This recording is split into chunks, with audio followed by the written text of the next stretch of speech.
The optimism about changing things around actually started 2 years ago. To make a long story short, since many of you know it already, or could educate yourselves here, it was when D'Angelo Russell arrived. The prodigal from the freeways emerging from the depths of a Brooklyn subway stop. Then a talented, potential packed 21-year-old, the Louisville, Kentucky native arrived from the Lakers after 2 turbulent seasons out west, before Magic Johnson gave up on him in favor of Lonzo Ball. How's that working out? Since this past January, Russell's reminded the NBA what many saw leading up to the 2015 NBA draft, where he was ultimately taken 2nd overall after Karl Anthony Towns and eventual 3rd overall selection Jahlil Okafor.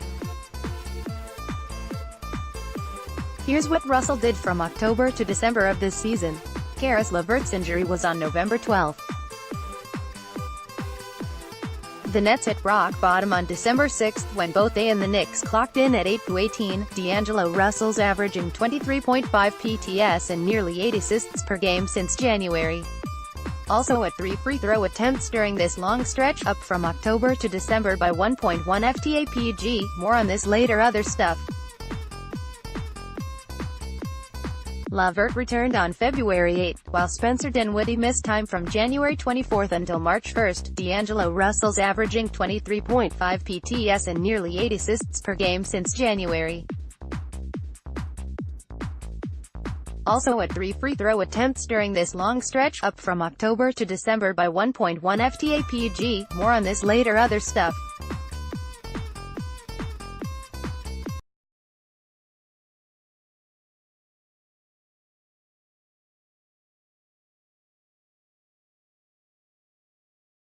In 2014, represented himself in Monteverde Academy, where he played with Ben Simmons, among others, in the prestigious McDonald's All-American game.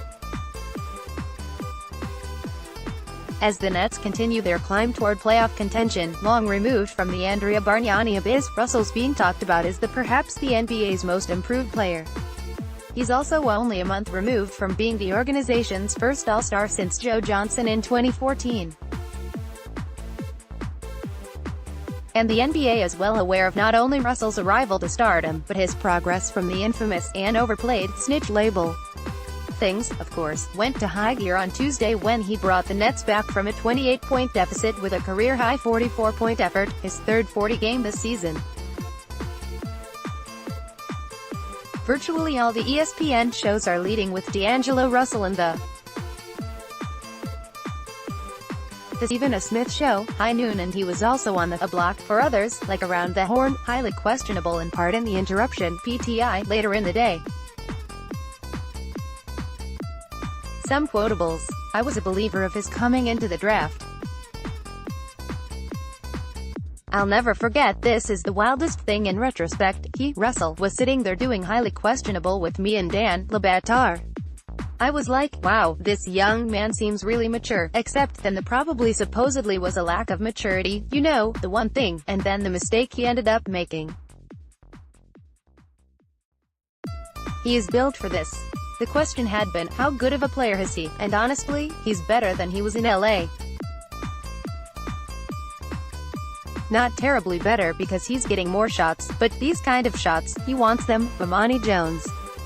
Last night, against the Sacramento Kings, is that kind of moment where you go from all-star to star. And out of respect for what this young man is doing, there's potential for what he can be. But when we talk about stars coming to New York, I know the Nets honored the Knicks, but put some respect on this young man's name and his game. A star already in New York, he just doesn't play for the Knicks. Michael Smith.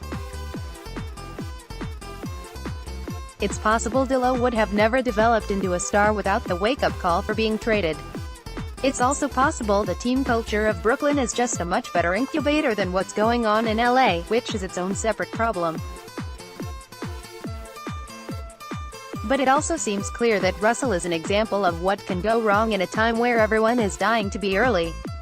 Or, when we consider a kid who is just coming into his own at age 23, a late bloomer, Rachel Nichols. Here's more from The Jump, where Tracy McGrady also offered his analysis of Russell's emergence. And of course, let's clear the runway for Stephen A. ESPN also put together a piece, featuring Russell and the team, which premiered on Tuesday.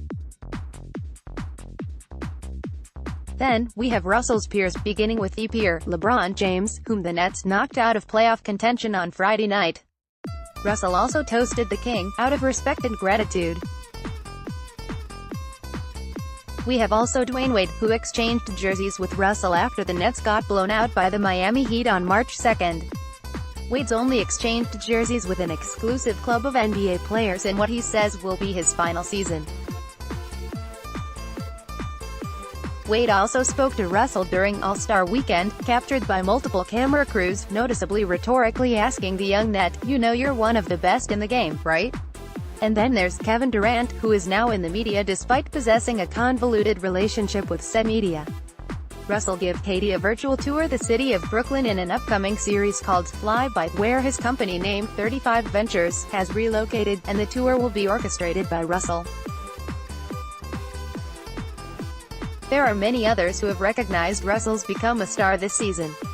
There are others who saw it formulating in 2015 as well, including D'Lo himself.